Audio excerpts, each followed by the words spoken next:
자, 다음으로 그럼 IoT 소프트웨어과에서 프로그래밍이라든가 하드웨어 쪽에 관련된 학습을 하게 되면 나중에 졸업하고 나서 어디에 취업해서 무슨 일을 하나요? 라는 거에 대한 설명입니다. 첫 번째로 이제 취득할 수 있는 취득 자격증에 대한 건데요. 일단 저희가 2년제 학위 과정이기 때문에 산업기사를 일단 목표로 합니다. 기능사는 자격 제한이 없기 때문에 누구나 딸 수 있는 거고요. 그러니까 대학교 2학년 졸업하는 학생들이 취득할 수 있는 거는 이제 산업기사. 그래서 산업기사도 종류가 굉장히 많은데요. 일단 저희 과는 이제 소프트웨어과니까 이 정보처리 산업기사가 가장 기본적인 겁니다.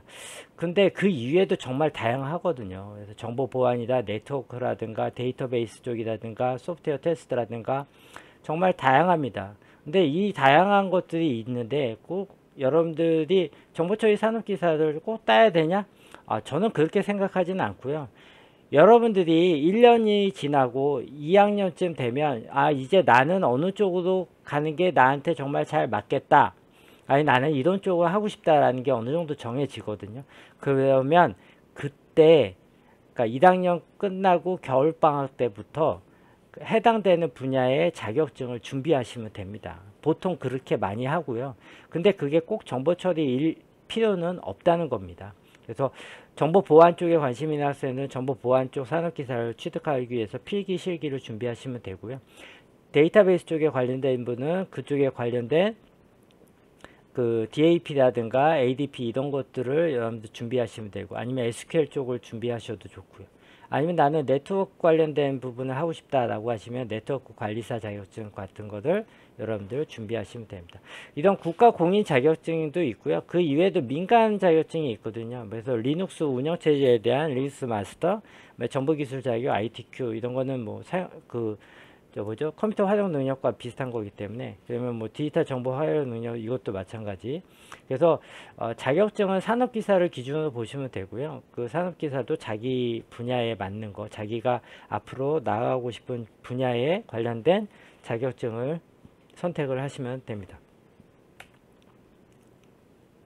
자, 그러면 여러분들이 취업을 했을 때 어떠한 직무들을 하게 되냐, 또는 여러분들이 취업을 하기 위해서 기업을 선택을 할 때 거기에서 어떤 직무를 할 거냐라고 이제 그 취업 요청이라든가 채용서에 표시가 되어 있거든요. 근데 여러분들 저희 과를 졸업한 학생들이 보통 취업을 하는 거는 요 세 가지 분야입니다.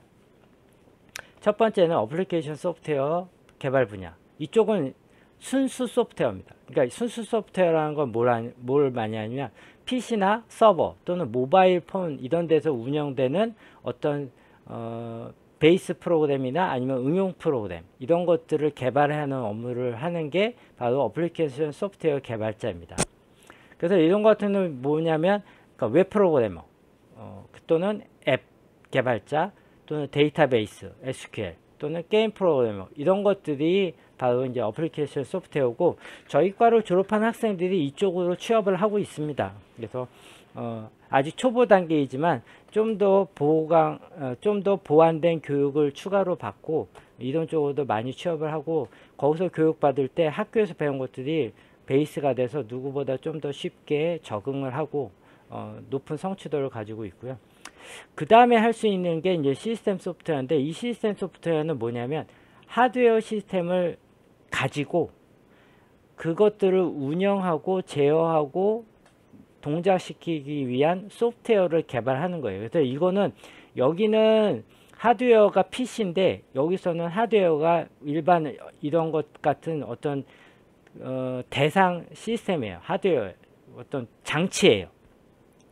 그래서 그런 것들을 하는 업무는 뭐냐면 시스템 소프트웨어 프로그래머가 있고요. 파메어나 인베디드 소프트웨어 프로그래머가 있고, 어떤 센서나 아니면 컨트롤 디바이스에 대한 동작 제어나 데이터 송수신을 하기 위한 소프트웨어가 있고요.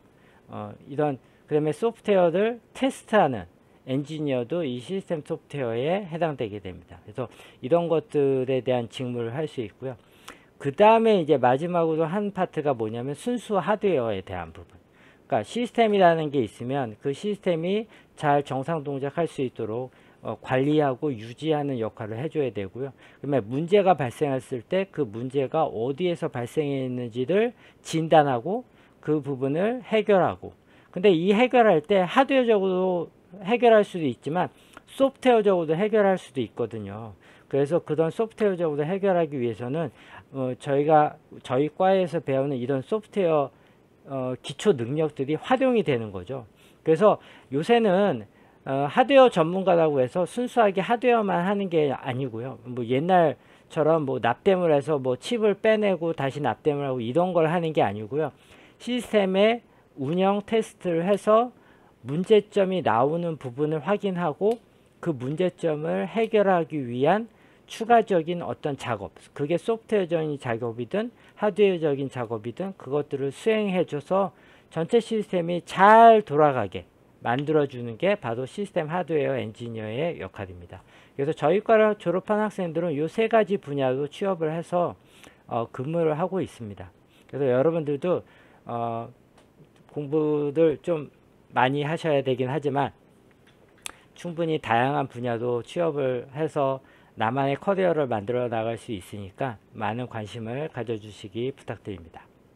자, 이거는 이제 뭐 취업 분야에 대한 연속적인 얘기인데요. 재미있는 그림이 있어서, 그래서 저희가 이제 학생들이 보통 하드웨어나 소프트웨어 개발자를 많이 희망을 하고 어떤 학생들은 이제 생산 테크니션 쪽으로 많이 하려고도 하는데, 사실 이거는 개인 성향 차입니다. 뭔가 나는 활동적인 성향을 가지고 있는 사람이 책상 앞에 하루 종일 앉아서 모니터 보고 자판 두드리고 있는 거 못합니다. 근데 나는 조용하고 혼자 있는 거 좋아하고 그 다음에 많이 움직이는 거 싫고 이런 사람 보고 테크니션을 하다 못합니다. 그래서 이거는 자기 성향, 어떤 일을 할지, 소프트 개발자 쪽으로 갈지 테크니션 쪽으로 갈지는 자기 성향도 많은 그 영향이 영향을 줘요. 그러니까 여러분들이 나중에 취업을 결정하실 때는 내 성향이 어떤지도 한 번쯤은 생각을 해보시는 게 좋습니다. 그래서 많은 학생들이 개발자 이렇게 컴퓨터 앞에 앉아가지고 키보드 뭐 와이셔츠 입고 뭐 개발자라고 해서 와이셔츠 입는 건 아니지만 그냥 평상복 입고 다닙니다. 편하게. 그런 다음에 오래 앉아 있어야 되니까. 그래서 이렇게 해서 모니터 보면서 프로그램 짜고 자판 두들기고 해보고 뭐 이렇게 하는 게 멋있어 보이고 실제 산업 현장에서 시스템의 문제점을 파악하고 이렇게 작업복 입고 하고 막 하는 게 조금 힘들어 보인다. 그래서 나는 이런 쪽으로 가고 싶다. 막 그렇게 생각을 하시는데요. 현실은 이렇습니다. 이 개발자들은 이런 모습만 있는 게 아니고요. 진짜 머리 쥐어 뜯어가면서 왜 안 되지? 왜 안 되지? 이러고 진짜 한숨 푹 푸시고 그런 사람들 엄청 많아요. 그래서 개발자들 중에 일부는 머리가 빠지고 일부는 머리가 하얘집니다. 저는 머리가 하얘져서 다행인데 저희 머리가 빠진 저희 선배들을 보면 참 안쓰럽습니다. 그리고 산업 현장에 있는 사람들하고 항상 힘든 것도 아니고요. 그만큼의 충분한 보상이 이루어지고 그거에 대한 자부심도 굉장히 큽니다. 저희 나라 반도체 정말 대단하잖아요. 그거 이외에도 지금 뭐 자동차 분야라든가 그 다음에 바이오라든가 아니면은 뭐 요새 같은 경우는 또 전자도 많이 좋아지고 있다긴 하는데 반도체에 비해서는 아직 아니고 또 인공지능 이런 쪽에 대해서도 굉장히 많이 좋아졌잖아요. 그러니까 여러분들 꼭 개발자가 좋아 보이니까 뭐 이런 거 하지 마시고, 사실 또 연봉으로 보잖아요. 연봉은 이쪽이 더 높아요. 왜? 그나마 이쪽은 근무 환경 되게 좋아 보이죠? 이쪽은 근무 환경 되게 나빠 보이죠? 그런데 이런 데서도 어떤 자기 능력을 발휘하고 있는 사람들한테 충분한 보상이 이루어져야 되잖아요. 그래서 초봉적인 측면에서는, 초봉에서는 이 테크니션들이 더 높아요. 개발자보다. 근데 이제 한 4년, 5년 정도 지나면 이제 비슷해지는 그런 효과죠. 근데 얼마나 이쪽 분야든 얼마나 노력을 하겠습니까? 그거는 여러분들 한 3년, 4년을 내다보고 자기 성향을 보고 자기한테 정말 적합한 업무를 선택을 하시면 가장 좋고 오래 가고 자기의 커리어를 쌓아갈 수 있는 한 좋은 방법이라고 저는 생각을 합니다. 참고로 저는 몸이 좀 많이 약해서 이 테크니션처럼 뭔가 이렇게 활동적이고 이런 일은 잘 못합니다. 그래서 저는 저를 너무 잘 알기에 이렇게 이런 거라도 할 수밖에 없겠다 나는. 그래서 저는 나의 살 길은 공부밖에 없다 라고 생각을 해서 한 거고요. 그건 사람마다 다 틀립니다. 그러니까 어떤 게 정답일 수는 없습니다. 그렇게 이해해 주시고 자기에게 맞는 직무를 선택을 하시면 후회 없으실 거고 오래 롱런 하실 수 있을 거라 생각합니다.